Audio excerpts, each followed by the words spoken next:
श्रीयुतपदकमलं श्रीगुरून् वैष्णवांश्च श्रीरूपं साग्रजातं सहगण रघुनाथान्वितं तं सजीवं साद्वैतं सावधूतं परिजनसहितं कृष्णचैतन्यदेवं श्रीराधाकृष्णपादान् सहगण ललिता श्रीविशाखान्वितांश्च नमो विष्णुपादाय कृष्णप्रेष्ठाय भूतले श्रीमते भक्तिवेदान्त स्वामिनिति नामिने नमस्ते सारस्वते देवे गौरवाणी प्रचारिणे निर्विशेषशून्यवादी पाश्चात्यदेशतारिणे आजानुलम्बित भुजौ कनकावदातौ संकीर्तन पितरौ कमलायताक्षौ विश्वम्भरौ द्विजवरौ जुगधर्मपालौ वन्दे जगत्प्रियकरौ करुणा अवतारौ ॐ माधव माधव वाची माधव माधव हृदि स्मरन्ति साधव सर्वे सर्वकार्येषु माधवं तप्तकाञ्चन गौरांगी राधे वृन्दावनेश्वरी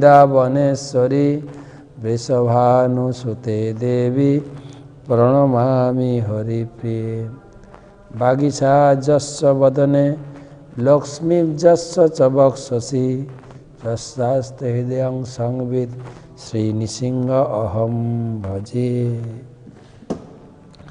जय श्री कृष्ण चैतन्य प्रभो नित्यानंद श्री अद्वैत गदाधर श्रीवासदि श्री गौरभक्तबिंद हरे कृष्णा कृष्ण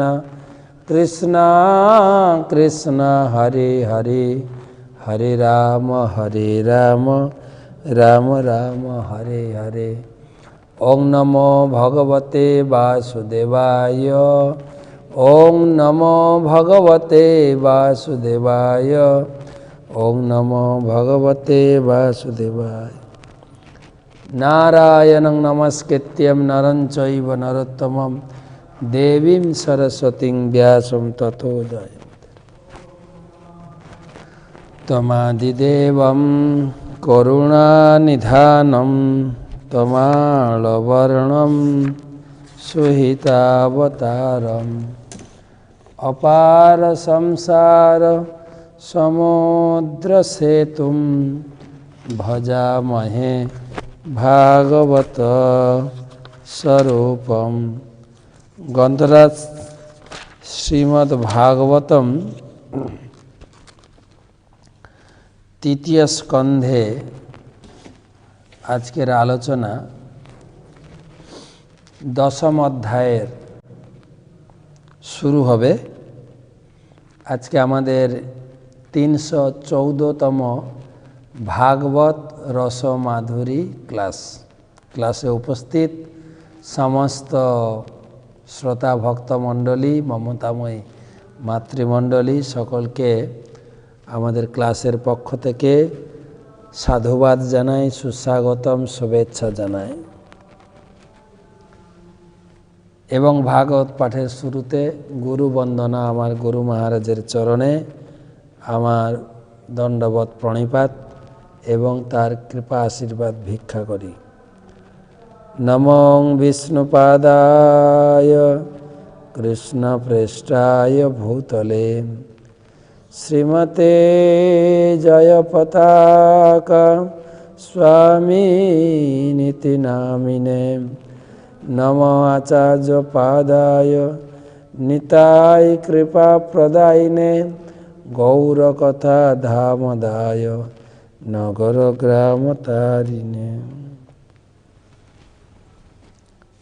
তো আজকে নতুন ভাগবত মাহাত্ম্য পাঠানো হয়েছে, আশা করি আপনারা সকলে পেয়েছেন।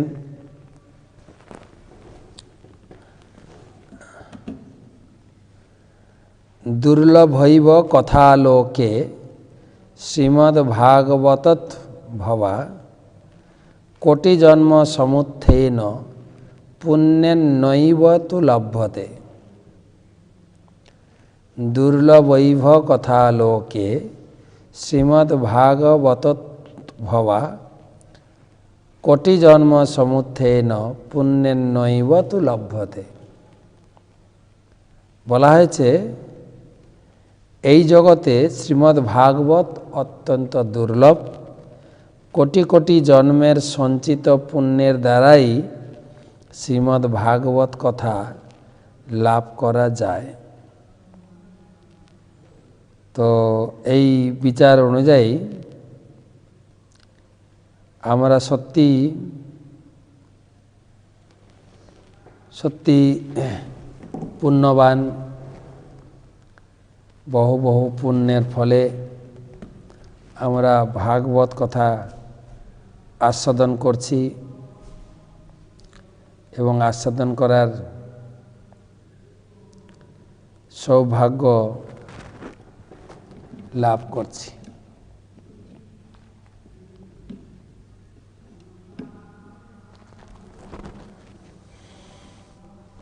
তো আমরা নবম অধ্যায় সম্পূর্ণ হয়েছে। আমাদের মোটামুটি এই স্কন্ধের যে আলোচনা, যে বিদুর মৈত্রেয় সংবাদ, প্রথমে বিদুর এবং উদ্ধব সংবাদ আমরা শ্রবণ করেছি, এবং উদ্ধবের কাছে বিদুর মহারাজ ভাগবত কথা শ্রবণ করতে চাইলেন,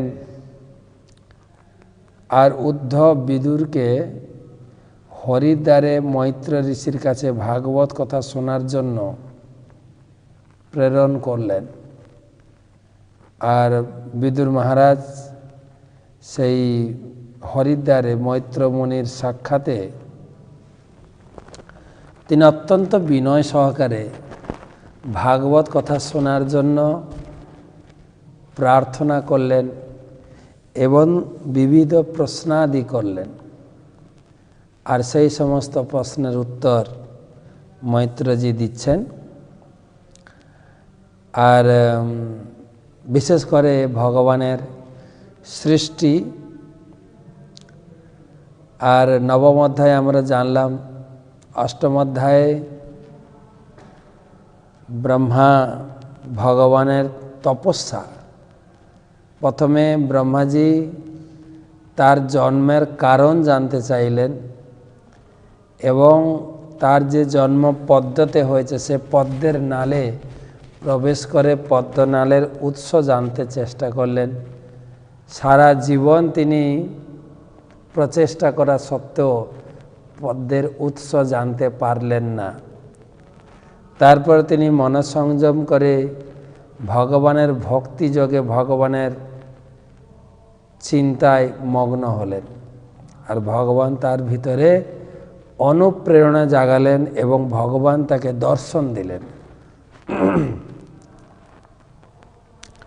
ভগবানের দর্শন ব্রহ্মাজি পেয়েছেন। ভগবানের বৈভব, ভগবানের সৌন্দর্য, ভগবানের শক্তি, সৃষ্টি, পালন, পোষণ, প্রলয় সব কিছু তিনি দর্শন করেছেন। আর ভগবানের আভূষণ, শরীরের সৌন্দর্য, শরীরের জ্যোতি ব্রহ্মাজি দর্শন করেছেন। পুনঃ পুনঃ ভগবানকে প্রণাম করার পরে ব্রহ্মাজি তার অন্তরের অন্তঃস্থল থেকে প্রার্থনা নিবেদন করলেন। ব্রহ্মাজি প্রার্থনা গিয়েছেন এবং তার প্রার্থনাতে একটাই শিক্ষা আমরা পেয়েছি, যে ভগবান হচ্ছেন আদি, এবং ভগবান এই জগৎ যখন ব্রহ্মাজির দ্বারা লয় প্রাপ্ত হয়, সমস্ত জীব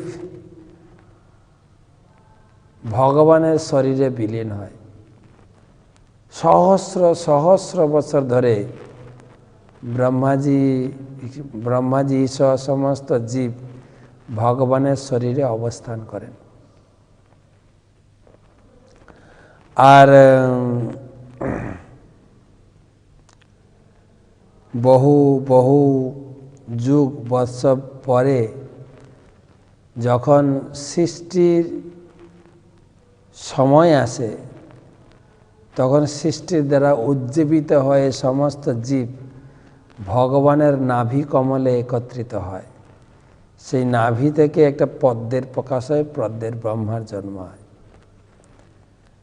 আর ব্রহ্মা ভগবানের প্রার্থনা করলেন যে সমস্ত সৃষ্টির মূল হচ্ছে আপনি, এবং আপনি আপনার সৃজনী শক্তির দ্বারা জগৎকে প্রকাশ করেন, পালন করেন, পোষণ করেন। তো আপনি আমাকে আশীর্বাদ করুন, আপনার সৃষ্টি কার্যে আমি যেন পুনরায় সৃষ্টি প্রকাশ করতে পারি এবং নিজেকে ভগবত ভক্তি পথে যুক্ত রাখতে পারি। ব্রহ্মার অনেক বড় স্তুতি প্রার্থনা শুনে ভগবান খুব সন্তুষ্ট হয়েছেন। ভগবান বললেন, আমাকে লাভ করা অত্যন্ত দুষ্কর, তথাপি তুমি ভক্তি যোগের দ্বারা লাভ করেছ। কোনো ধ্যানের দ্বারা, যোগের দ্বারা, তপস্যার দ্বারা লাভ করা সম্ভব নয়, বরং ধ্যান যোগ তপস্যার উদ্দেশ্যই হচ্ছে আমাকে সন্তুষ্টি বিধান করা। তুমি আমার অনুকম্পায়, আমার আশীর্বাদে, তুমি ভক্তি যোগের শক্তিতে আমাকে দর্শন পেয়েছ, আমার আশীর্বাদ লাভ করো। এবং আমি এটাই তোমাকে বলতে চাই, সমস্ত ধ্যান তপস্যা যোগের উৎস হচ্ছে আমাকেই লাভ করা। তোমার সমস্ত সৃষ্ট জীবকে আমার প্রতি অনুরক্ত করো, আমার ভক্তিযোগ সেবায় যুক্ত থেকো এবং আমার আশীর্বাদে তুমি সৃষ্টি প্রক্রিয়া পূর্ববৎ বিস্তার করো। তো লাস্ট অধ্যায়ে এই পর্যন্ত আমরা শুনেছি। আজকে শুরু হচ্ছে নতুন অধ্যায়, 10ম অধ্যায়।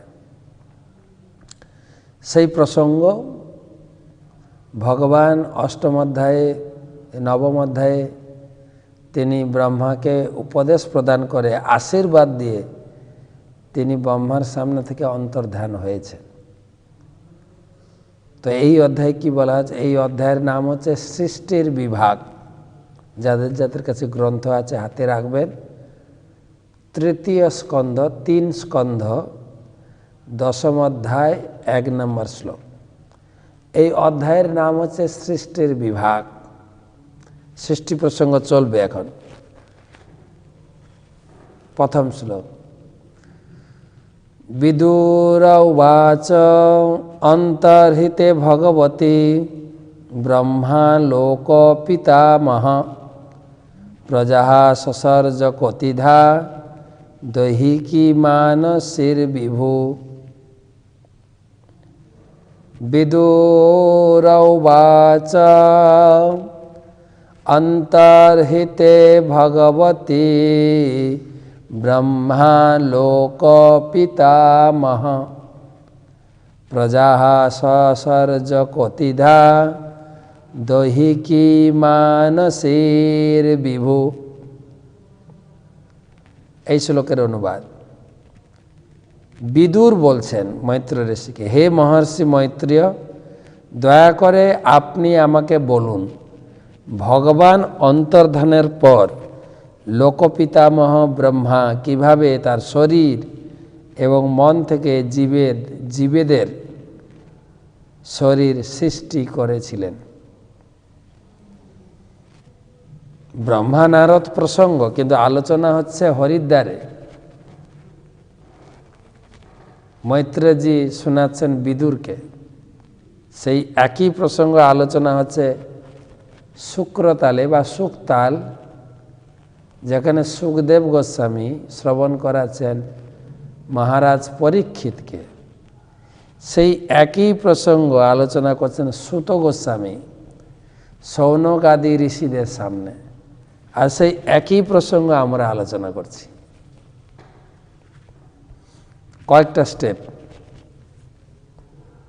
কেউ যেন বিভ্রান্ত না হয়, যেখানে ব্রহ্মা আর ভগবানের আলোচনা হচ্ছিল বিদুর কথা থেকে এলেন, এরপরে সুত গোস্বামী আসবেন, যেন বিভ্রান্ত না হয়। কিন্তু প্রসঙ্গ ব্রহ্মা ভগবান, সেই প্রসঙ্গে আলোচনা হচ্ছে হরিদ্বারে মৈত্রেয় বিদুর, একই প্রসঙ্গে আলোচনা হচ্ছে শুকতালে, একই প্রসঙ্গে আলোচনা হচ্ছে নৈমিষারণ্যে, আর সেই প্রসঙ্গে আমরা আলোচনা করছি জুমে।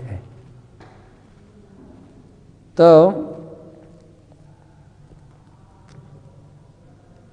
নবম অধ্যায়ের শেষে শ্লোকে আমরা শুনেছি মৈত্রেয়জি বলেছেন যে ব্রহ্মাকে উপদেশ দিয়ে ভগবান ব্রহ্মার সামনেই তিনি অন্তর্ধান হয়ে গেলেন, আর ব্রহ্মা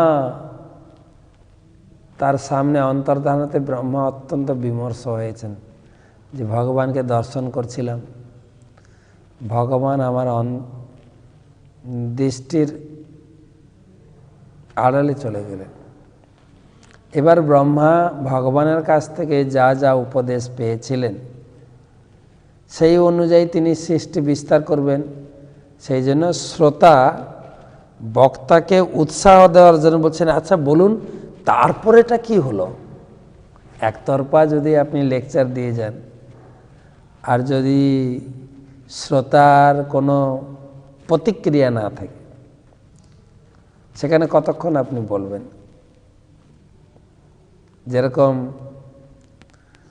আমাদের চৈতন্য মহাপ্রভুর প্রসঙ্গ আমরা দেখি, মহাপ্রভু যখন প্রথম সন্ন্যাস গ্রহণ করে যখন প্রথম পুরী গিয়েছিলেন, আপনাদের সে কথা বলেছি, তিনি যখন আঠার নালাতে পৌঁছালেন, সেখান থেকে অত্যন্ত দ্রুত গতিতে দৌড়ে গিয়ে জগন্নাথ মন্দিরে ভগবানকে দর্শন করলেন।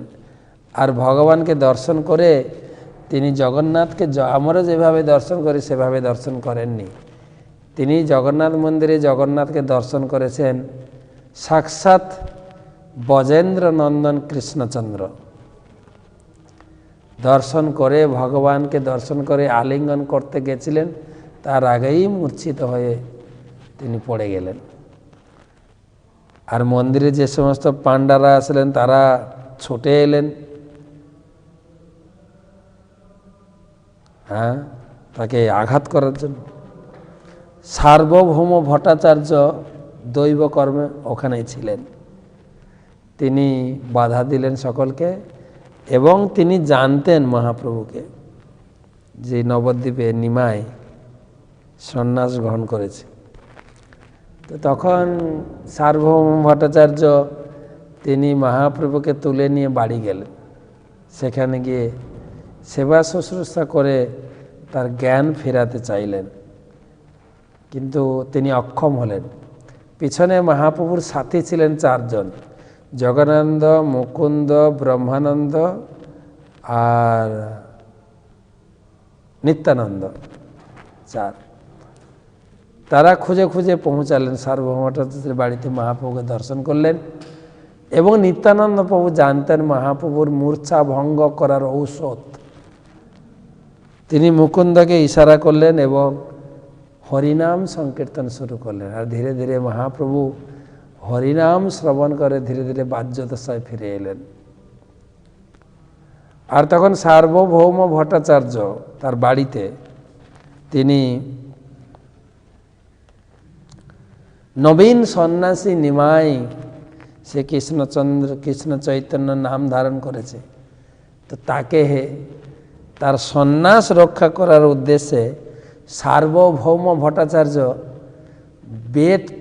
বেদান্ত শোনাতে চাইলেন। বেদান্ত লাগাতার 7 দিন বেদান্ত পড়েছেন, বেদান্ত এবং বেদান্তের ব্যাখ্যা প্রদান করেছেন। মহাপ্রভু চুপচাপ 7 দিন শ্রবণ করেছেন, চুপচাপ। তো পাঠক জিজ্ঞাসা করছেন সার্বভৌম ভট্টাচার্য, আর এই 7 দিন আমি লেকচার দিলাম, তোমার কোনো প্রতিক্রিয়া নেই, তুমি কি বুঝতে পারছো কি পারছো না? যেটা বুঝতে পারছো না সেটা তো তুমি হাত তুলে প্রশ্ন করতে পারো। মহাপ্রভু মুখ খুললেন। মহাপ্রভু বলেন, হে পণ্ডিত মশাই, আপনি যে বেদান্ত পড়ছেন শ্লোক তো আমি ভালো করে বুঝি বা বুঝতে পারছি, কিন্তু আপনার ব্যাখ্যা বুঝতে পারছি না। সার্বভৌম অবাক হয়ে গেল। আরে সাধারণত আমরা শ্লোক বুঝি না বলে ব্যাখ্যা করতে হয়, কিন্তু এখানে উল্টো। বলে আমি শ্লোক বুঝতেন তো ভগবান, শ্লোক বুঝতে পারছি। কেননা সার্বভৌম ভট্টাচার্য শ্লোকের মায়াবাদী ব্যাখ্যা করছিলেন, যেটা মহাপ্রভু পছন্দ হয়। তারপরে মহাপ্রভুর সঙ্গে তর্ক বিতর্ক হয়। মহাপ্রভু সার্বভৌম ভট্টাচার্যকে তিনি ষড়ভুজ রূপ দর্শন করলেন। ত্রেতাতে তিনি রাম, তীর ধনুর্ধারী রাম, দাপরে বংশীধারী গিরিধারী কৃষ্ণ, কলিতে দণ্ড কমণ্ডলু সন্ন্যাসী বেশে চৈতন্য।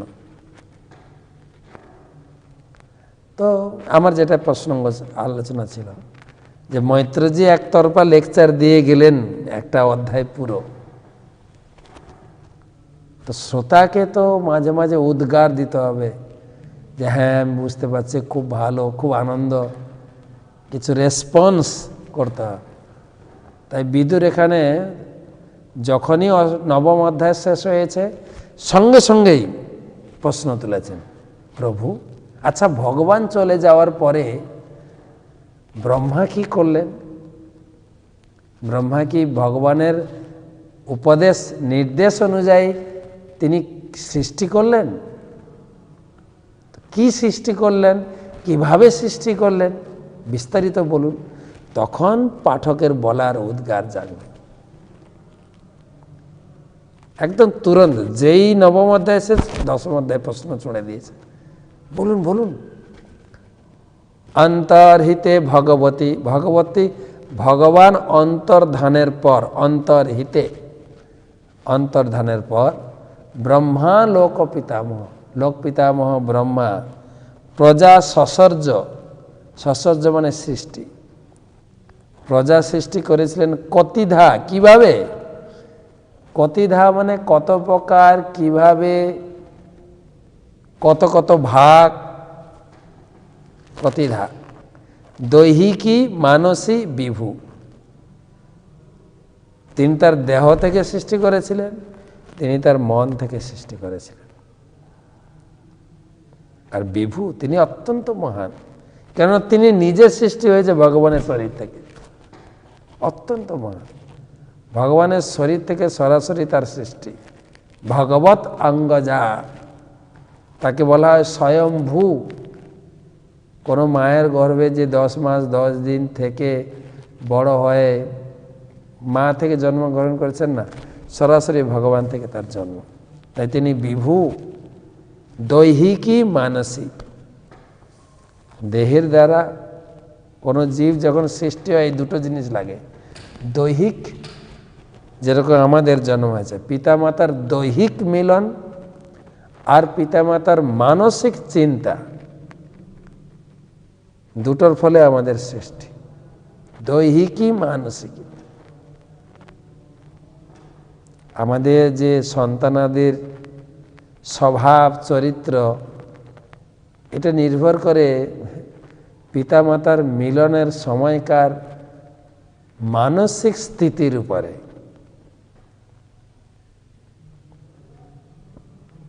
যেরকম ভাগবতমের বর্ণনা পাবেন 7ম স্কন্ধে, প্রহ্লাদ মহারাজ, তার পিতা তো অসুর ছিলেন, সে এত বড় ভক্ত হলো কি করে? তার যখন কয়াধুর সঙ্গে তার মিলন হয় সেই সময় এই হিরণ্যকশিপু সম্পূর্ণরূপে ভগবানের বিষ্ণু চিন্তায়, ভগবান বিষ্ণুর চিন্তায় বিভোর ছিলেন। সে কাহিনী তো আপনারা জানেন যে তিনি ব্রহ্মাজি তপস্যা করেছিলেন, হিরণ্যকশিপু ব্রহ্মার তপস্যা করে বর লাভ করেছিলেন। তিনি দিনে মরবেন না, রাত্রে মরবেন না, কোনো অস্ত্র শস্ত্রে নয়, কোনো পশুতে নয়, কোনো মাটিতে নয়, আকাশে নয়, দিনে নয়, রাত্রে নয়, কোনো অস্ত্র শস্ত্র দ্বারা নয়, অনেক কন্ডিশন ছিল। আর সেই ব্রহ্মার বরে বলিয়ান হয়ে সমগ্র জগৎকে নষ্ট করার জন্য আরও তপস্যা করল। তার তপস্যা ভঙ্গ করার জন্য দেবতারা নারদ মুনিকে অনুরোধ করলেন।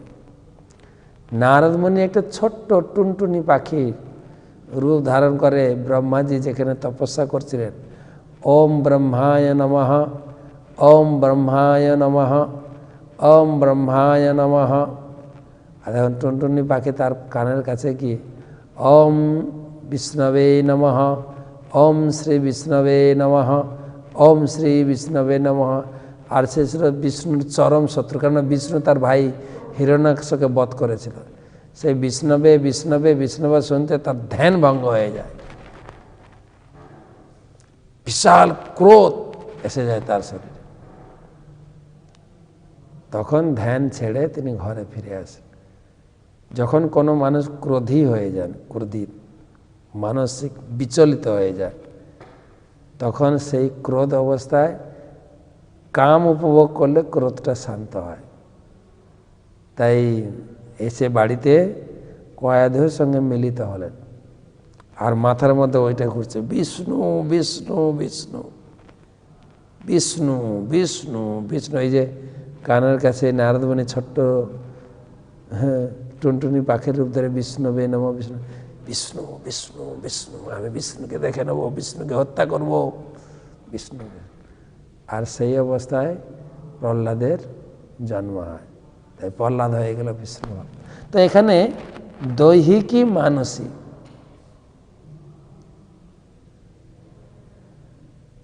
খুব গুরুত্বপূর্ণ। কিন্তু সন্তান সৃষ্টি করার জন্য, সন্তান জন্ম দেওয়ার জন্য এগুলোর অনেকগুলো সংস্কার আছে। গর্ভাধান সংস্কার, স্বামী স্ত্রী মিলনের চিন্তা, ভগবত উপাসনা, ভগবত আরাধনা, ভগবত প্রার্থনা। তো সেটাই প্রশ্ন করছে, প্রজা সসর্জ কতিধা, কত কত প্রকার প্রজা সসর্জ সৃষ্টি করলেন। দৈহিকী মানসী বিভু, বিভু তিনি অত্যন্ত মহান ব্যক্তিত্ব, তার মনের দ্বারা দেহের দ্বারা কিভাবে সৃষ্টি করলেন। শ্লোক 2, যে চ মে ভগবান পৃষ্টাতর্যথা বহুবিত্তম,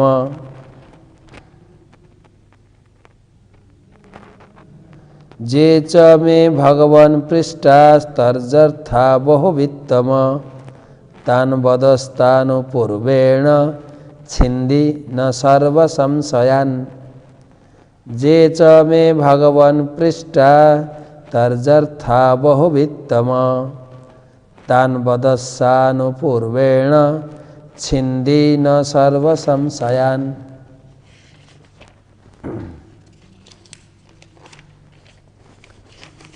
তো শুধু এই কথা বলে বিদুর ক্ষান্ত হন। বিদুর বলছেন দ্বিতীয় শ্লোকে, হে মহাজ্ঞানী, হে গুরুদেব, দয়া করে আমার সমস্ত সন্দেহ নিরসন করুন।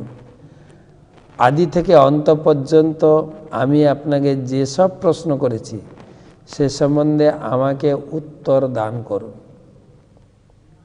হে প্রভু, হে গুরুদেব, আমি আগের অধ্যায়গুলিতে যে যে প্রশ্ন করেছি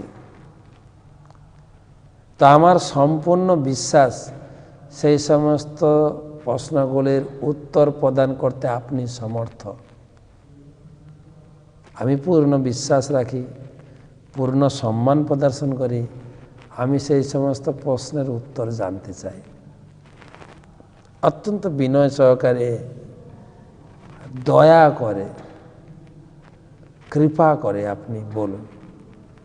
তো প্রভুপাদ তাৎপর্যে লিখেছেন, বিদুর মৈত্র মুনির কাছে সমস্ত সুসঙ্গত প্রশ্ন করেছিলেন, কেননা তিনি ভালোভাবেই জানতেন যে তার সমস্ত প্রশ্নের উত্তর দেওয়ার উপযুক্ত ব্যক্তি হচ্ছেন মৈত্র। আমরা যদি কিছু জানার অভিলাষ থাকে, যেটা আমরা কি করে ব্যক্ত করব, প্রশ্ন করার পদ্ধতিটা কি? গীতায় ভগবান বলেছেন, তদ্বিদ্ধি প্রণিপাতে ন পরিপ্রশ্নেন সেবয়া উপদেশান্তি তে জ্ঞানম জ্ঞানীন তত্ত্বদর্শিন।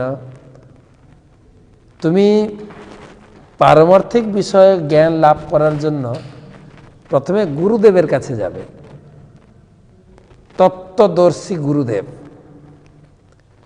এবং গুরুদেবের কাছে গিয়ে অত্যন্ত বিনয়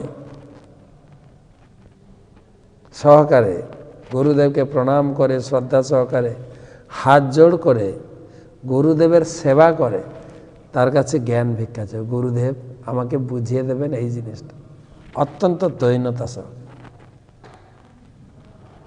তাহলে জ্ঞান লাভ। বিদ্যা দদাতি বিনয়, বিনয় সহকারে জ্ঞান লাভ করতে হবে।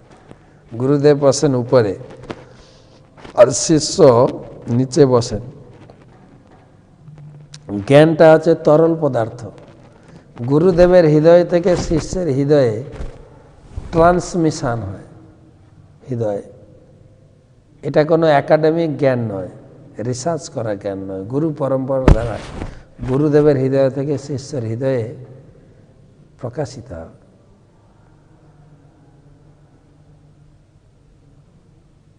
কিন্তু বিনয় এবং সেবার ভাব দিয়ে, চ্যালেঞ্জমূলক না। আচ্ছা বলুন তো, সুখদেব গোস্বামীর মার নাম কি ছিল? কিছু কিছু প্রশ্ন আসে, কিছু কিছু প্রশ্ন আসে, এটা কি ওটা কি। আমি তো সরাসরি লিখি, এই প্রশ্ন জানার প্রয়োজন নেই, বা এই প্রশ্নের উত্তর এখন দিলে আপনি এই উত্তর ধরতে পারবেন না।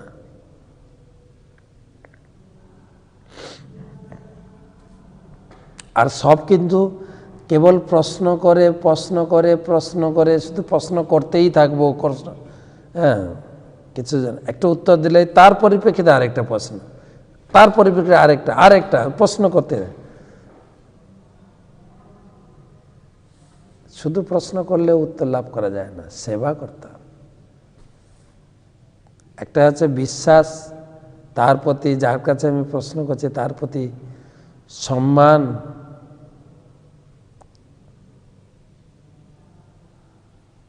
যে আমার বিশ্বাস থাকবে যে এই সমস্ত প্রশ্নের উত্তর ইনি জানেন। প্রভুপাদ লিখেছেন, গুরুর যোগ্যতা হচ্ছে, যোগ্যতা সম্বন্ধে আস্থা থাকা শিষ্যের কর্তব্য।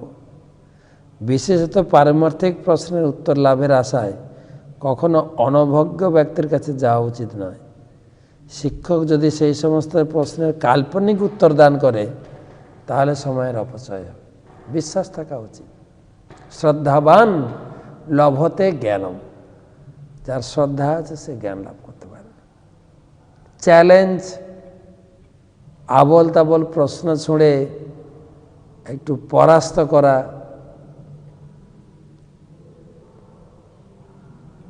আচ্ছা কৃষ্ণ কেন ময়ূরের পাখা পড়েছে বলুন তো, চ্যালেঞ্জ হয়ে যায়।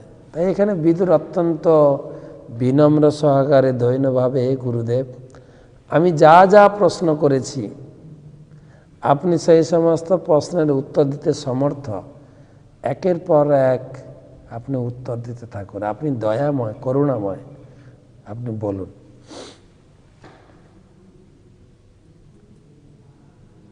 তো বিদুর অত্যন্ত অনুনয় বিনয় করলেন গুরুদেব মৈত্রকে। সেই কথা রিলে হচ্ছে সুত গোস্বামী বলছেন সৌনক আদি ঋষিদের কাছে। सुत उवाच एवं संचोदितस्तेन खत्राकौसारवीर्मुनि प्रीतः पत्ताः तान् प्रश्नान् हृदि स्थानथ भार्गव। सुत उवाच एवं संचोदितस्तेन खत्राकौसारवीर्मुनि प्रीतः पत्ताः तान् प्रश्नान् हृदय स्थानथ भार्गव। সুত গোস্বামী বললেন, হে ভৃগুপুত্র, ভৃগু আদি কি বলে সৌনক আদি ঋষিগণ, সৌনক ঋষি ভৃগুপুত্র ছিলেন, সৌনক আদি ঋষিগণ বিদুর কর্তৃক এইভাবে জিজ্ঞাসিত হয়ে মহর্ষি মৈত্রেয় অত্যন্ত অনুপ্রাণিত হয়েছিলেন। এইভাবে পাঠককে অনুপ্রাণিত করা উচিত। আপনার ক্লাস অত্যন্ত সুন্দর হয়েছে, খুব সুন্দর, বিষয়টি এত সুন্দরভাবে, শ্লোকটি এত সুন্দরভাবে আপনি উপস্থাপন করলেন, আমরা গুণমুগ্ধ। প্রথমে একটু প্রশংসামূলক বাক্য বলে তারপরে প্রশ্ন জিজ্ঞাসা করতে পারেন। আপনি জিজ্ঞাসা করতে পারেন যে আজকে পাঠে যা আলোচনা হলো আপনাদের কারো কোনো প্রশ্ন বা মন্তব্য আছে? ফট করে একজন হাত বলুন তো দেখি, না এরকম প্রশ্ন না। কিন্তু প্রভু আপনার প্রবচন অত্যন্ত সুন্দর, যে বিষয়ে আলোচনা করছেন সে বিষয়টা আমি পরিষ্কারভাবে বুঝতে পেরেছি, খুব ভালো লেগেছে ক্লাস। এর ভিতরে একটা জিনিস আমি আপনাকে আরেকবার পুনরাবৃত্তি করে আমাকে শোনাবেন, এই জিনিসটা আমি ঠিক ধরতে পারিনি। প্রথমে প্রশংসা। আমাদের যখন টিচার ট্রেনিং নিয়েছিলাম, আমাদের এই গীতা ভাগবতম পড়ানোর একটা ট্রেনিং দেওয়া হয় মায়াপুরে, টিটিসি ট্রেনিং, মানে teacher training course, TTC 1, TTC 2। তখন আমাদের শিক্ষা ছিলেন যে কারো কিছু বিষয়ে যদি আমি মতামত প্রকাশ করতে চাই, ফিডব্যাক, তাহলে আমাদেরকে স্যান্ডউইচের মতো হতে হবে। মানে প্রথমে একটু প্রশংসা, তারপরে আপনার জানার বিষয়টি বা কিছু কিছু আপনার এই বিষয়ে কিছু ফিডব্যাক, ভালো খারাপ ফিডব্যাক, তারপরে আবার প্রশংসা। প্রথম প্রশংসা, আপনার প্রবচন খুব ভালো হয়েছে, বিষয়টি খুব পরিষ্কার হয়েছে, এই জিনিসটা আমি জানতে চাই, তারপরে আবার প্রশংসা। তো এখানে বিদুর যেভাবে উপস্থাপন করলেন বিদুরের কি বলে মৈত্র ঋষির কাছে, সুত গোস্বামী বলছেন মৈত্র ঋষি অত্যন্ত প্রসন্ন হয়েছে। হ্যাঁ, আমি তোমাকে সব প্রশ্নের ধীরে ধীরে উত্তর দিচ্ছি, তুমি শোনো। সবকিছুই তার হৃদয়ে ছিল, তিনি একে একে সমস্ত প্রশ্নের উত্তর দিতে শুরু করলেন। এখানে সুত গোস্বামীও তার শ্রোতাদের তিনি বলছেন এবং সঞ্চদিতস্তেন খত্রা কৌসারবি, এইভাবে কৌসারবি মানে হচ্ছে কুষার পুত্র,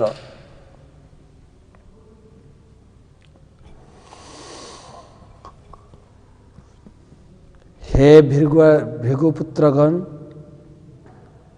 সৌনক আদি ঋষিগণ, বিদুরের এই আবেদনে, এই প্রার্থনায় মৈত্র ঋষি খুবই প্রসন্ন হয়েছিলেন। প্রীতঃ পত্তাহ, খুব প্রীত হয়েছিলেন। পত্তাহ মানে উত্তর দিতে শুরু করলেন। তান প্রশ্নান, বিদুরের সমস্ত প্রশ্নগুলি হৃদিস্থান অথবা ভার্গব, তার হৃদয়ের জ্ঞান উগড়ে দিয়ে, হৃদয় নিগড়ানো কথা দিয়ে তিনি বিদুরকে সন্তুষ্ট করার উত্তর দিয়ে, উত্তরটাও হৃদয় থেকে আসা দরকার, অনুভব থেকে আসা দরকার।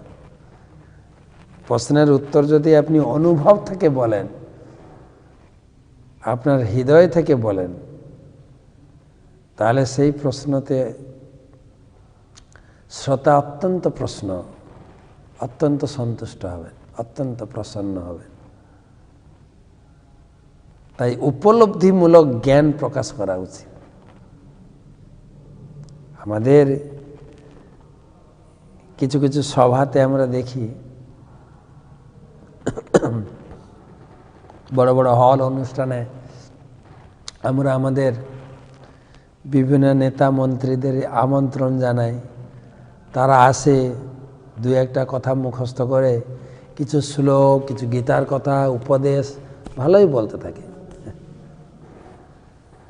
কিন্তু শ্রোতারা কখনো কখনো হাততালি দেয়। খুব হাততালিটা দুটো অর্থে দেয়। এটা সুন্দর সভার ভিতরে রাজনৈতিক একজন নেতা বা মন্ত্রী এসে বকবক করতে থাকলেন, অনেক সময় শ্রোতারা অসন্তুষ্ট হয়। আরে আমরা বসছিলাম মহারাজের কাছ থেকে, ব্রহ্মচারীর কাছ থেকে, প্রভুদের কাছ থেকে আমরা ভাগবত কথা, পারমার্থিক কথা আস্বাদন করার জন্য এই আবার কোন ব্যক্তি এসে গেল। ঘন ঘন হাততালি মারতে থাকে, মানে তাড়াতাড়ি যেন যায়। অনেক সময় কিছু কিছু উৎসাহমূলক কথা বলে যে আপনাদের এই ধর্মচর্চা খুব আমার ভালো লাগে, আপনাদের কোনো প্রকারের সাহায্য সহানুভূতির প্রয়োজনে আমাদের সঙ্গে যোগাযোগ করবেন, তখন হাততালি দেয়। আবার কখনো কখনো ঘন ঘন হাততালি দেয়, আপনার লেকচার বন্ধ করে আপনি এখান থেকে যান, কেন আপনার লেকচার আমাদের হৃদয়কে স্পর্শ করছে না। সেই জন্য বলছেন হৃদি স্থানত ভার্গব। আপনি ভক্তি করে, ভগবানের পূজা করে কি অনুভব করেছেন সেটাই হৃদয় থেকে বলুন। আর হৃদয় থেকে যদি বলি, আরেকজনের হৃদয়কে স্পর্শ করতে পারবে। অনুভবমূলক জ্ঞান, হৃদি স্থানত ভার্গব। প্রীত পত্তাহ তান স্পর্শনা। তাই মহাপ্রভু বলেছেন যে তুমি হরিভজন করছো, হরিভজনের স্বাদ আস্বাদন করছো, সেই স্বাদের কথা তুমি জগতে প্রচার করো, তোমার অনুভবটা অন্যের সঙ্গে শেয়ার করো। সাধারণত লোকে এই ভগবত ভক্তির কথা শুনলে ভয় খায়। আমাদের ধর্মচর্চার ভিতরে একটা বড় ভয় হচ্ছে, আমাদের হিন্দু সমাজে বা বাঙালি সমাজে নিরামিষ খাওয়া। সব করবে, হ্যাঁ, আমি জপ করব, মন্দিরে গিয়ে প্রণাম করব, কিন্তু যখনই বলো নিরামিষ, খুবই কষ্ট। কিন্তু আপনি নিরামিষ খেয়ে আপনার অনুভবটা ব্যক্ত করুন, যে নিরামিষের ভিতরে কত স্বাদিষ্ট পদার্থ, কত প্রোটিন জাতীয় পদার্থ রয়েছে, কত ভ্যারাইটিজ রকমের রেসিপি, পদ, রান্নার পদ রয়েছে। অনুভবটা ব্যক্ত করো, শেয়ার করো, তাহলেই যথেষ্ট। তাই মহাপ্রভু বললেন, ভারত ভূমিতে মনুষ্য জন্ম হইল যার, জন্ম সার্থক করি। প্রথম জন্ম সার্থক করো। জন্ম সার্থক অর্থে আমি ভারত ভূমি মানে হচ্ছে ধর্মভূমি। বাংলাদেশও অভিন্ন ভারতবর্ষ, ধর্মভূমি। এই ভারত ভূমিতে জন্মের সাথে সাথে প্রতিটা শিরা উপশিরাতে ধর্মের রক্ত বইছে। জন্মগত সূত্রে আমরা সবাই ধার্মিক। এখানেই গঙ্গা, যমুনা, সরস্বতী, কত পবিত্র নদীর বাতাবরণ, হাওয়া বইছে। এখানে কত তীর্থক্ষেত্র, গঙ্গা, যমুনার, সরস্বতীর তীরে কত তীর্থ, হরিদ্বার, গয়া, কাশী, প্রয়াগ, বৃন্দাবন, দ্বারিকা, মথুরা, অযোধ্যা, কুরুক্ষেত্র, কত তীর্থক্ষেত্র, অজস্র তীর্থক্ষেত্র, তীর্থের বাস, কত পবিত্র নদী, গঙ্গা, যমুনা, সরস্বতী, গোদাবরী, কৃষ্ণা, কাবেরী, সিন্ধু, কত।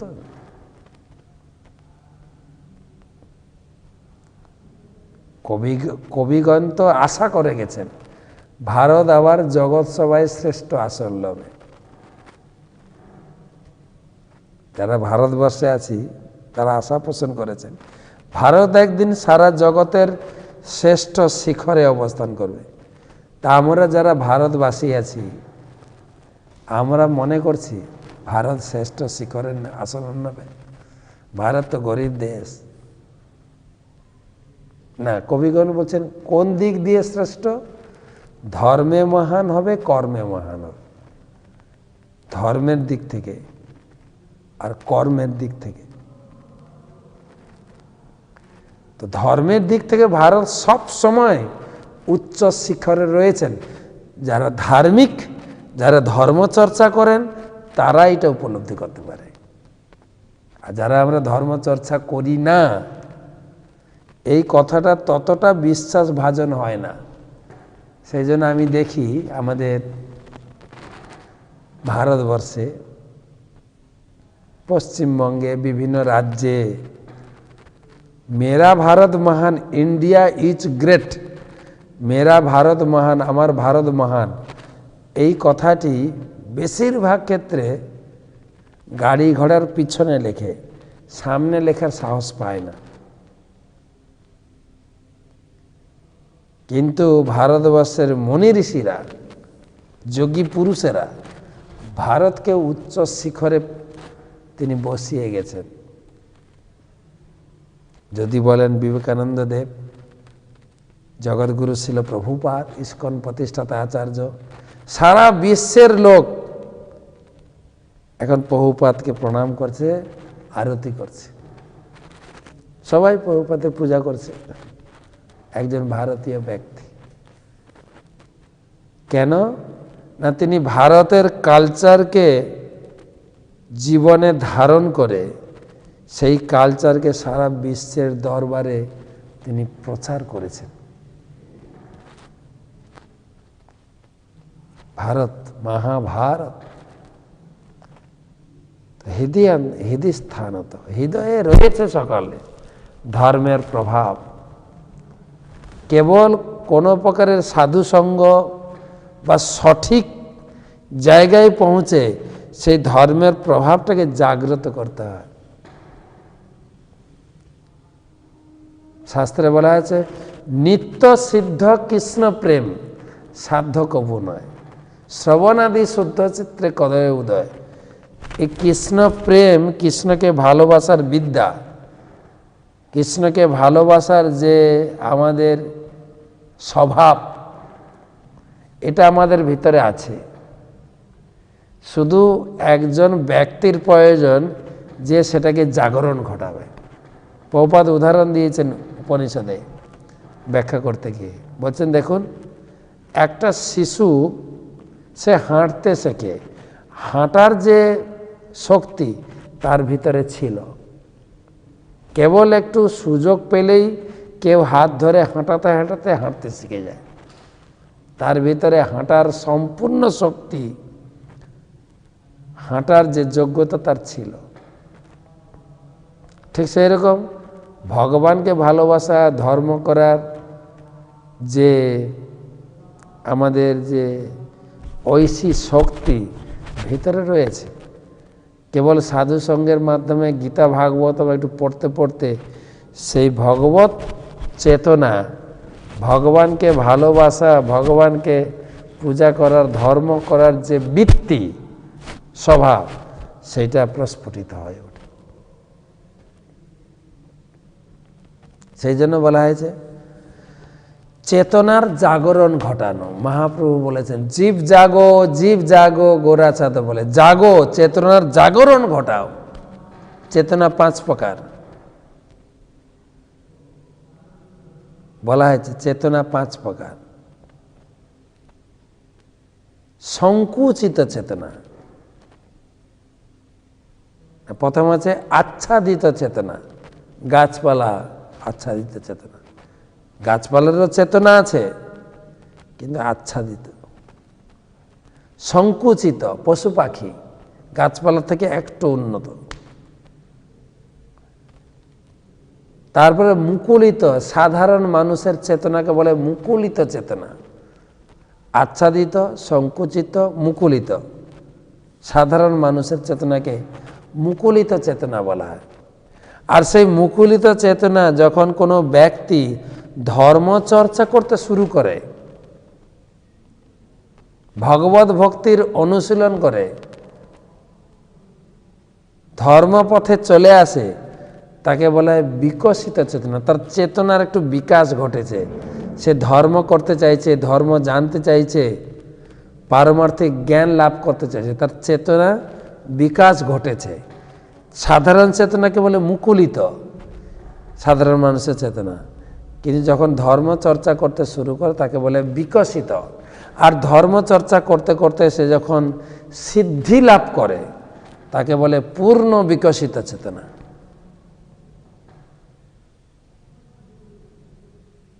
আর পূর্ণ বিকশিত চেতনাদের প্রতি মহাপ্রভু নির্দেশ দিলেন, পৃথিবীতে আছে যত নগরাধিক সব জায়গায় গিয়ে এই ভগবত ভক্তির চেতনাকে তুমি শেয়ার করো, প্রচার করো,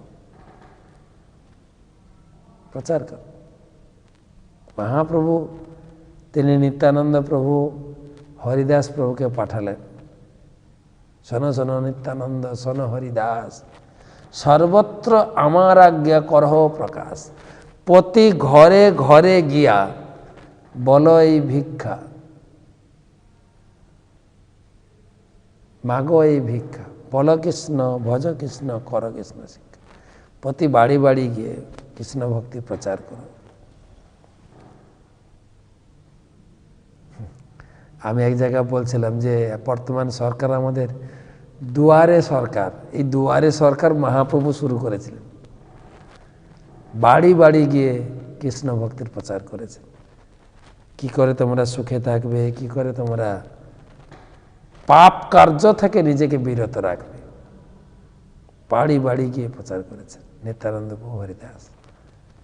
তাই হৃদিস্থান অথ ভার্গব, যা আপনি ভক্তি করতে গিয়ে গীতা পড়ে যে আনন্দ পাচ্ছেন, ভাগবত শুনে যে আনন্দ পাচ্ছেন, হরিনাম করে যে আনন্দ পাচ্ছেন, ভগবানের প্রসাদ খেয়ে যে আপনার অনুভব, লোকের কাছে শেয়ার করুন, শেয়ার করুন। লোকে ডেকে বাড়িতে দুটো গীতা ভাগবতের কথা শুনিয়ে প্রসাদ খাওয়ান, প্রসাদ খেতে খেতে লোকের অনুভব জাগবে। হৃদিস্থান তো ভার্গব, হৃদয় থেকে তিনি উত্তর দিতে শুরু করলেন। একজন বক্তাকে, একজন গুরুদেবকে ততটাই জ্ঞানবান হতে হয় যিনি সমস্ত প্রশ্নের উত্তর দিতে সমর্থ।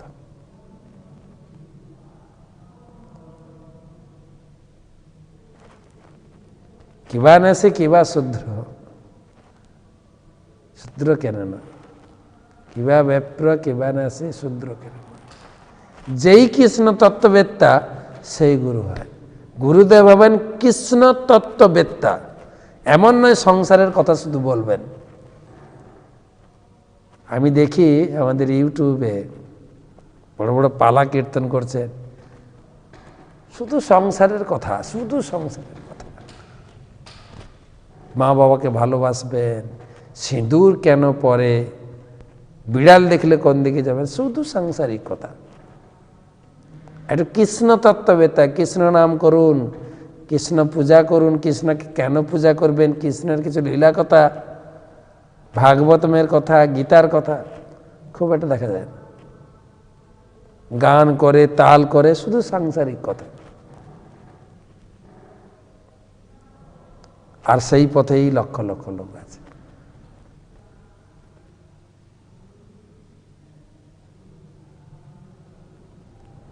শ্রীহরি ভুলিলি সংসারে মজিলি, হরিকে ভুলে গিয়ে আমরা সংসারের ভিতরে ধর্মের নাম করে ভোগবৃত্তি বাড়িয়ে চলেছি।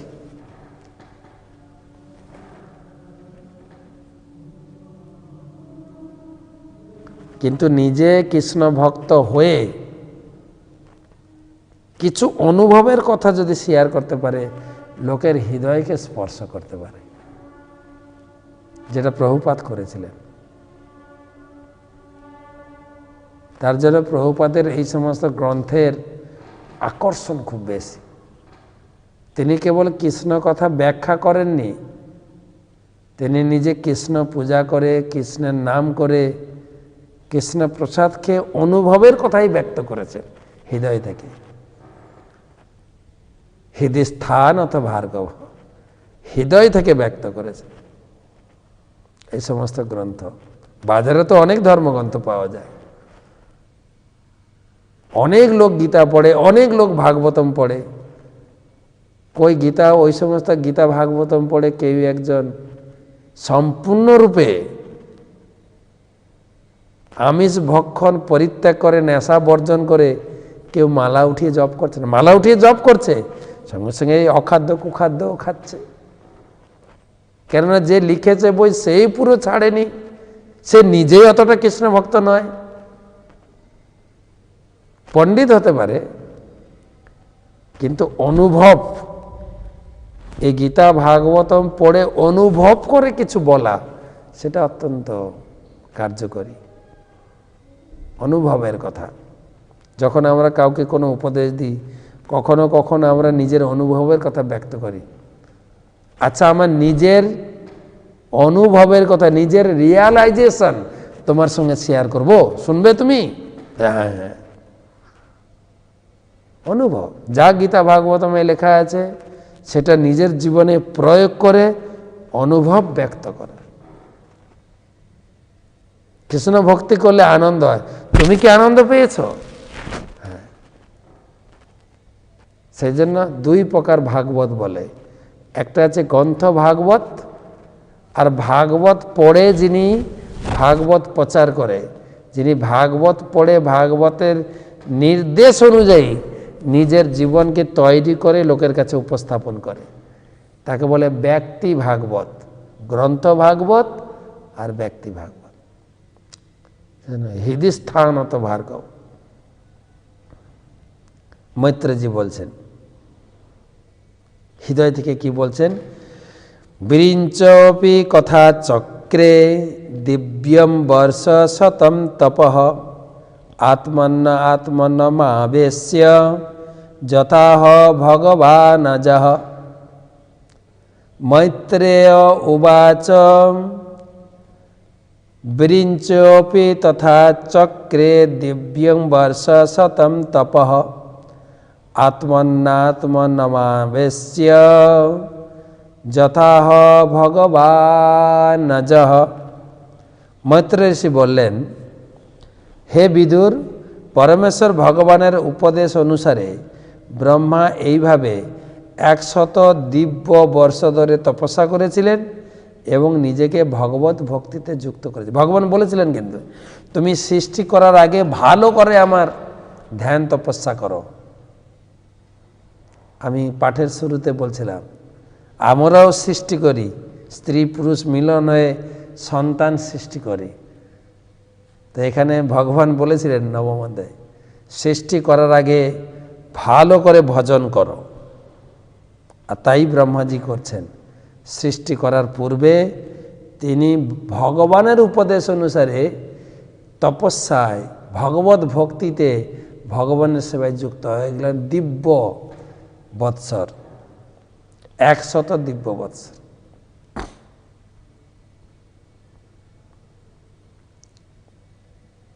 আরে সৃষ্টি করার পরে তো আমরা ছেলে মেয়েদেরকে ভগবত বিমুখ করি। এখন ভজন করিস না, এখন না, বয়স হলে করবি। তা নিজেই করেননি, নিজেই ভক্তির আস্বাদন পাননি, আপনি কি করে তাকে বলবেন ছেলে মেয়েকে ভক্তি করতে? এখন যারা ভক্তি পথে আসছেন তারা বুঝতে পারছেন।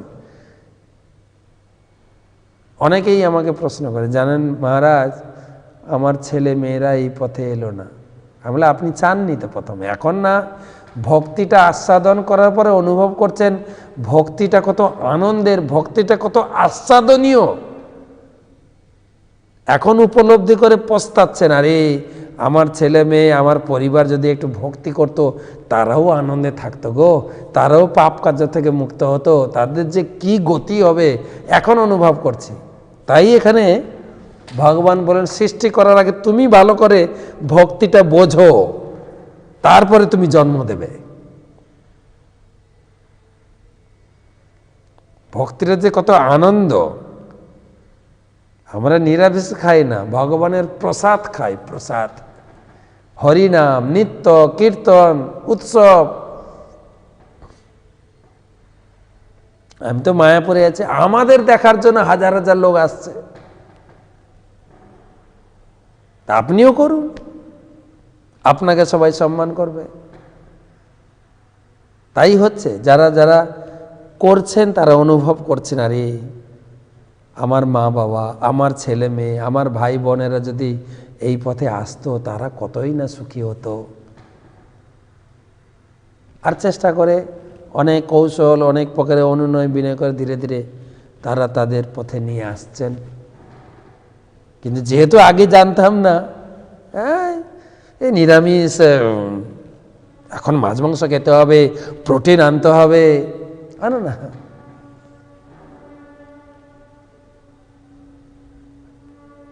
আমি একটা নীতি পড়া লেখা ছিল, দেওয়ালে পড়ছিলাম, প্রণবানন্দজি লিখেছেন, উনা ভাতে দুনা বল, ভরা পেটে রসাতল।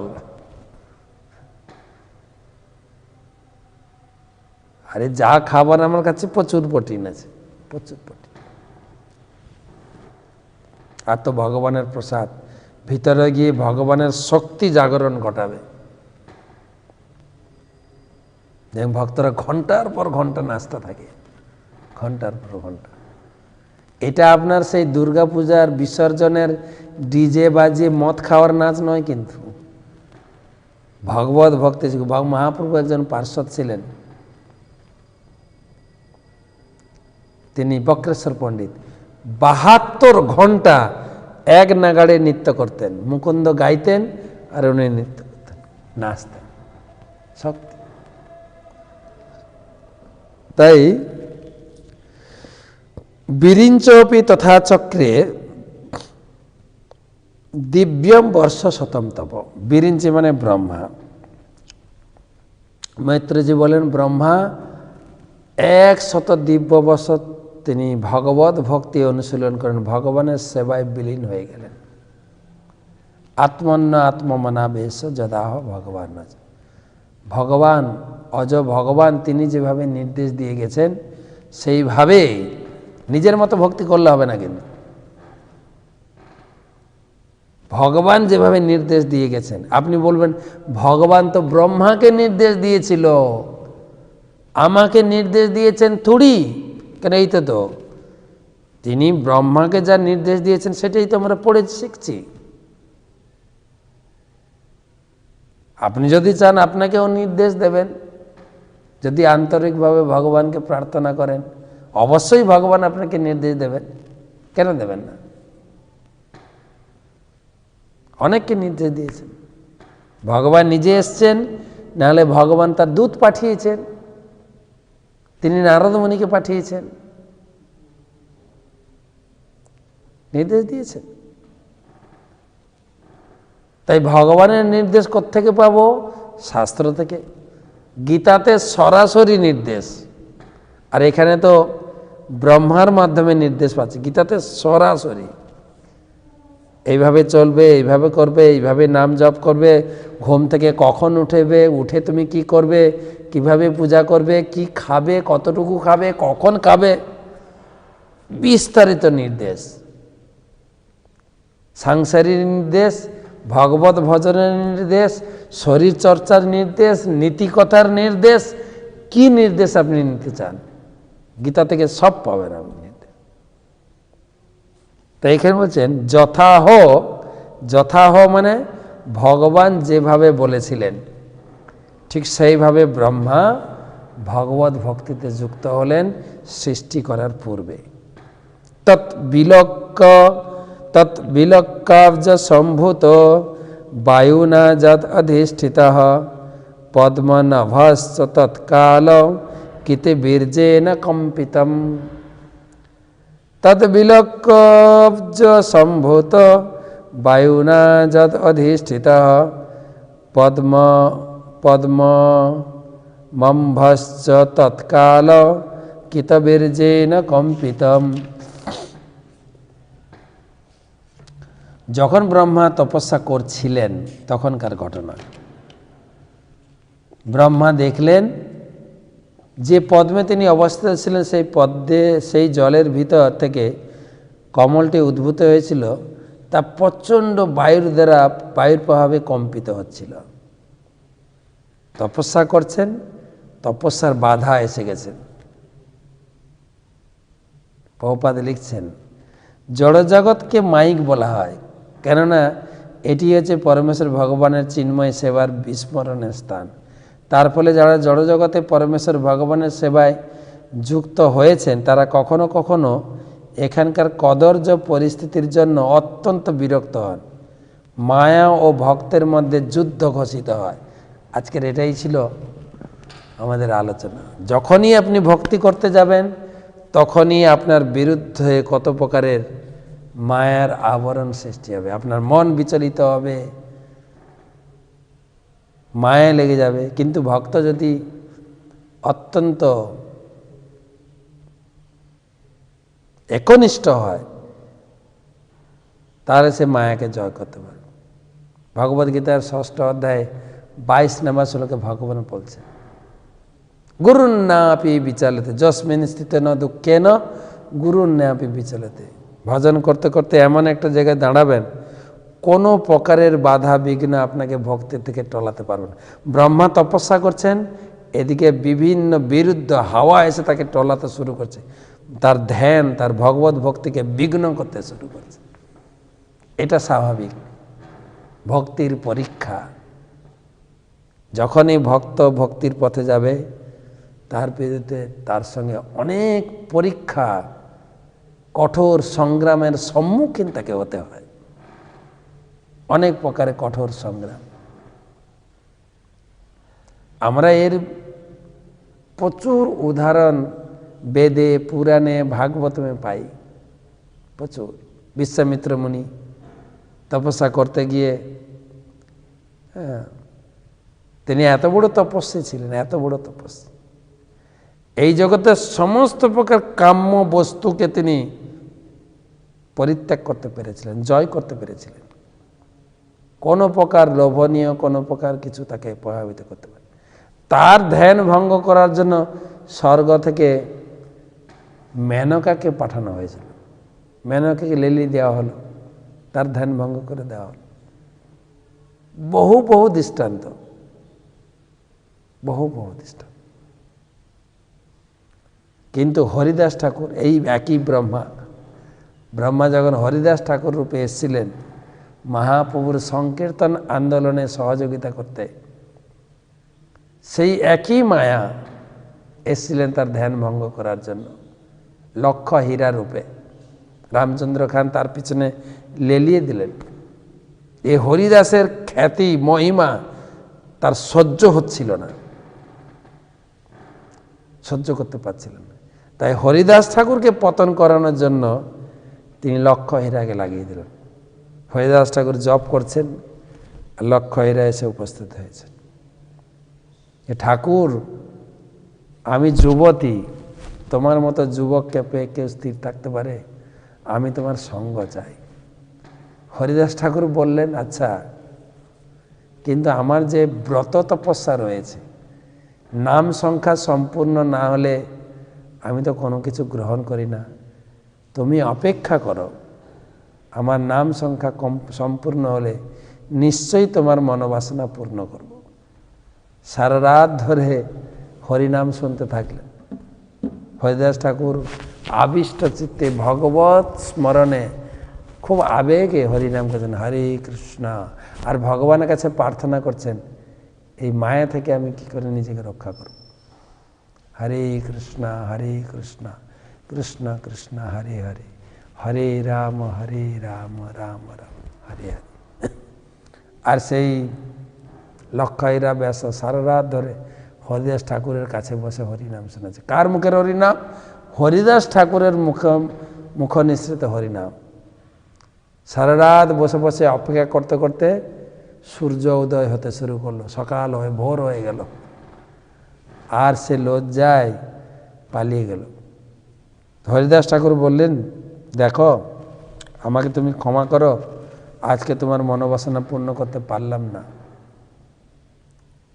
পরের দিন আবার এসছেন, হরিদাস ঠাকুর একই কথা বলেছেন, নিশ্চয় তোমার মনোবাসনা পূর্ণ করব, আমার নাম জপ সম্পূর্ণ হতে দাও। সেদিনও রাত পুয়ে ভোর হয়ে গেল। তৃতীয় দিন এসে, আর তৃতীয় দিনে সেই লক্ষহীরা ব্যাসা হরিদাস ঠাকুরের চরণে পড়ে গেলেন। কেননা 3 দিন হরিনাম শুনতে শুনতে লক্ষহীরার হৃদয় পরিবর্তন হয়ে গেছে। আরে আমি কত বড় ভুল করতে যাচ্ছি। হরিদাস ঠাকুরের চরণে পড়ে হরিদাস ঠাকুরের কাছে দীক্ষা গ্রহণ করে সে জপ করতে শুরু করলো। তার মন্দির এখনো আছে, লক্ষহীরার মন্দির। তুলসী গাছ রোপণ করে হরিদাস ঠাকুর তাকে দীক্ষা দিয়ে মালা দিয়ে শিষ্য করে নাম জপের নির্দেশ দিয়ে গেলেন। হরিদাস ঠাকুর বললেন যে আমি এখান থেকে চলে যেতাম, কেবল তোমাকে উদ্ধার করার জন্য আমি 3 দিন এখানে অবস্থান করছিলাম। তো ভক্তের ভক্তি জীবনেও এইরকম অনেক পরীক্ষা, অনেক বাধার সম্মুখীন আসে। বিশেষ করে 2টো বাধা তো খুব প্রচলিত। তুলসীদাস বলেছেন, চলনা চলনা সব কই কহে, বিরামে পৌঁছে কই। সবাই বলে হরি ভজন করো আর ভগবত ধামে চলো, কিন্তু ভগবত ধামে পৌঁছাচ্ছে কয়জন? সব আটকে গেছে 2টো বাম্পারে। বাম্পার বুঝেন? বা স্পিড ব্রেকার। গাড়ি চলতে গিয়ে গাড়ির স্পিড আটকায় না, 2টো বাম্পার ভক্তি জীবনে। এক কামিনী और कांचन दुर्लभ घाटियाल दोई, चलना चलना सब कोई कहे, বিরামে পৌঁছে কই। এক কনক আর কামিনী দুর্লভ ঘাটিয়াল দই।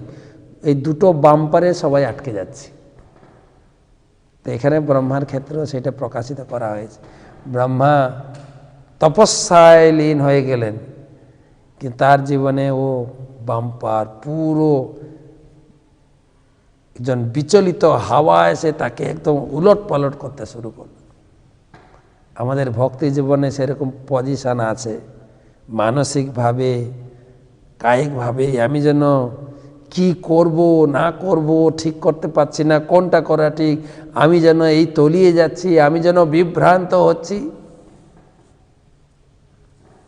সে কথাই বলছেন, প্রচণ্ড বায়ুবাগী কম্পিত হচ্ছিল। ভক্তি জীবনে এগুলো আসে, তো সেগুলি আমরা কি করে বাধা কাটাতে পারি? তাই প্রভুপাদ বলছেন, যখনই কেউ ভক্তি করতে শুরু করে তার জীবনে এই চ্যালেঞ্জ এসে যায়। শাস্ত্রে অনেক উদাহরণ দেখা যায়। মহাপ্রভুর সঙ্গে, মহাপ্রভু যখন দক্ষিণ ভারতে গেছিলেন প্রচারে পুরী থেকে, মহাপ্রভুর সঙ্গে সেবা করার জন্য কৃষ্ণদাসকে নিয়ে গেছিলেন। মহাপ্রভুর সঙ্গে ছিলেন, আর সেখানে ভট্টথারীরা কৃষ্ণদাসকে মেয়ে লোক আর মদের প্রলোভন দেখিয়ে তারা মহাপ্রভুর কাছ থেকে সরিয়ে নিলেন।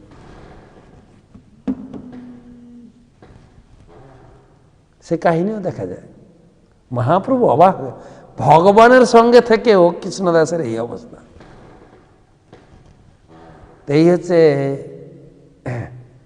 এই হচ্ছে শাস্ত্রে মহাপ্রভু তখন, যেহেতু মহাপ্রভু সঙ্গে ছিলেন, তো মহাপ্রভু গিয়ে ভট্টথারীদের গিয়ে বলে, আরে আমি একজন সন্ন্যাসী, আমার এইমাত্র একটাই মাত্র সেবক, তাকে তোমরা আমার কাছ থেকে সরিয়ে নিয়েছে। একদম চুলের মুঠি ধরে কৃষ্ণদাসকে টেনে বের করে নিয়ে এলেন। এটাই হচ্ছে জীবনের উদ্দেশ্য। ক্লাস চলছে তো, আপনি বুঝতে পারছেন না? তো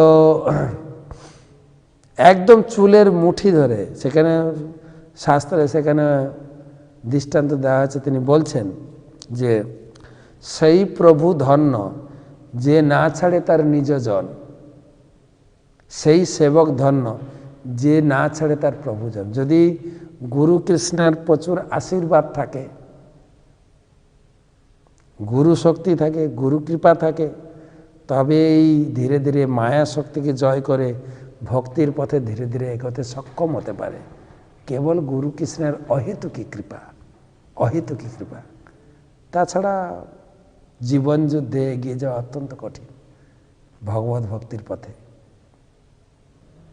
ভক্তির পথে ধীরে ধীরে এগোতে গেলে এই ধরনের বাধা এসে উপস্থিত হয়। তো এই পর্যন্ত কি বলে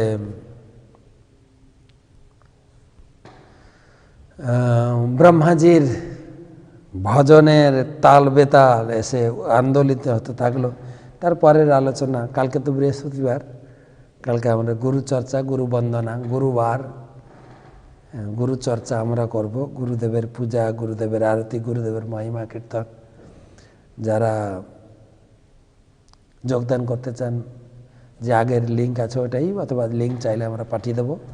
বিকাল 4:30 থেকে।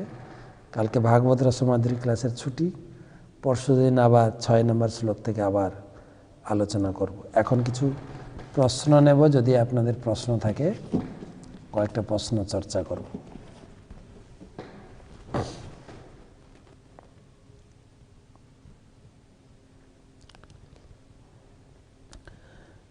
প্রশান্ত জানা, কটক থেকে বলছি, উড়িষ্যা। আমার এক প্রশ্ন, ভগবান হিরণ্যাক্ষ নামক অসুরকে কিভাবে হত্যা করলেন? এই হিরণ্যকশিপুর ভাই হিরণ্যাক্ষ, এই 3য় স্কন্ধের 2য় খণ্ড বইতে এটা আলোচনা হবে যে বরাহ রূপে ভগবান যে বরাহ অবতার, শুকর রূপ, শুকর বা বরাহ অবতার, তো বরাহ অবতার গ্রহণ করে ভগবান হিরণ্যাক্ষকে বধ করেছিলেন। হিরণ্যাক্ষ এই পৃথিবীকে গর্ভোদক সমুদ্রে নিমজ্জিত করেছিল। বরাহ রূপ ধারণ করে ভগবান সেই গর্ভোদক সমুদ্র থেকে উদ্ধার করে, তখন হিরণ্যাক্ষের সঙ্গে বরাহদেবের বিশেষ যুদ্ধ সংগঠিত হয়, আর ভগবান বরাহদেব হিরণ্যাক্ষকে বধ করেন। সেই কাহিনী আমরা 3য় স্কন্ধের এই পরের বইটাতে আলোচনা হবে।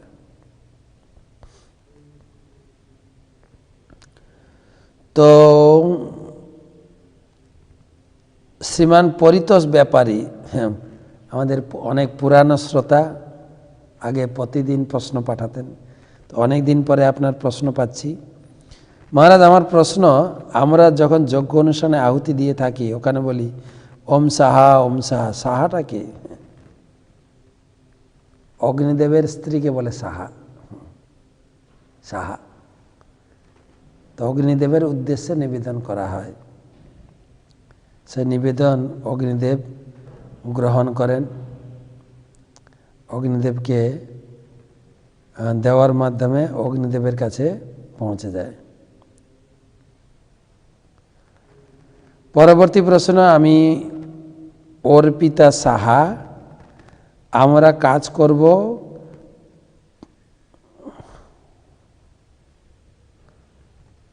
ফলের আশা ছেড়ে দিয়ে, তাহলে আমি কি স্টুডেন্ট? তবে কি পড়াশোনা করে রেজাল্ট কি পাবো সেটা ভাবা যাবে না? সেটা রেজাল্ট কি পাবো সেটা ভাবা যাবে না। রেজাল্ট কি পাবো সেটা তো তুমি যা লিখেছ সেটাই রেজাল্ট পাবে।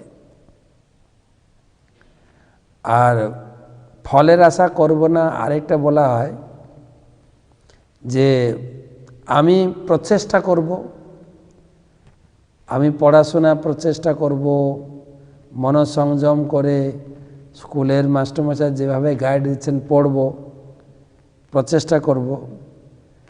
এবং যে রেজাল্টটা আসবে তাতে সন্তুষ্ট থাকব। এই রেজাল্ট তো নিজের উপরে নির্ভর করছে, আমি কি লিখছি সেটার উপরে আমার রেজাল্ট আসবে।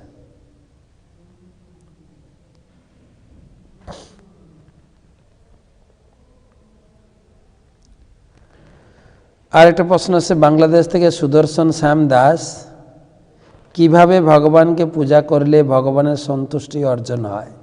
গীতা পড়ুন, গীতাতে ভগবান নিজে বলেছেন।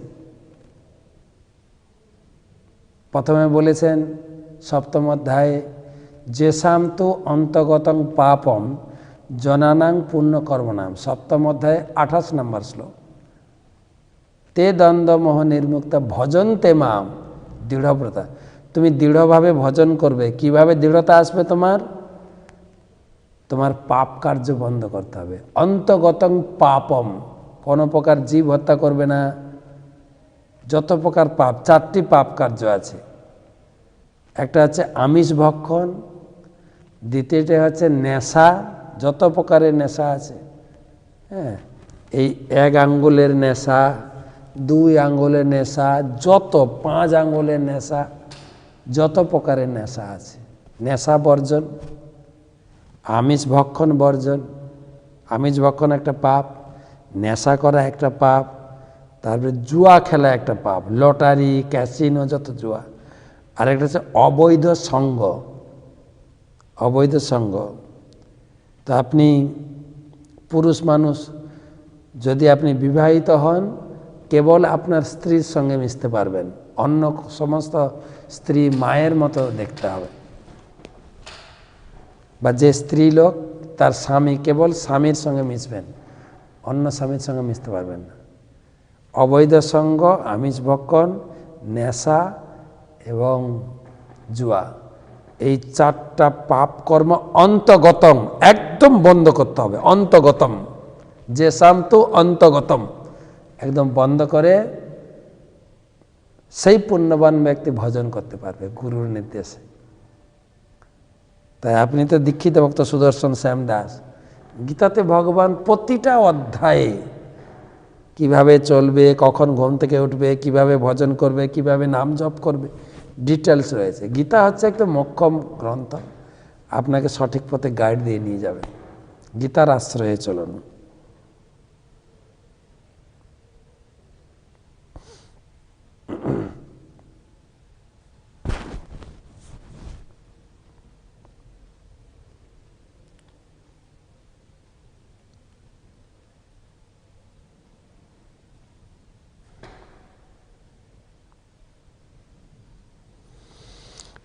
এই পর্যন্ত প্রশ্ন। তো সবাইকে ধন্যবাদ জানাই।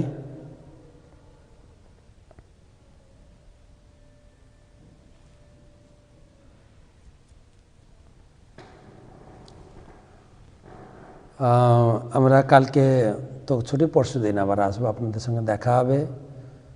আপনারা সুস্থ থাকুন, সুরক্ষিত থাকুন। হরে কৃষ্ণ।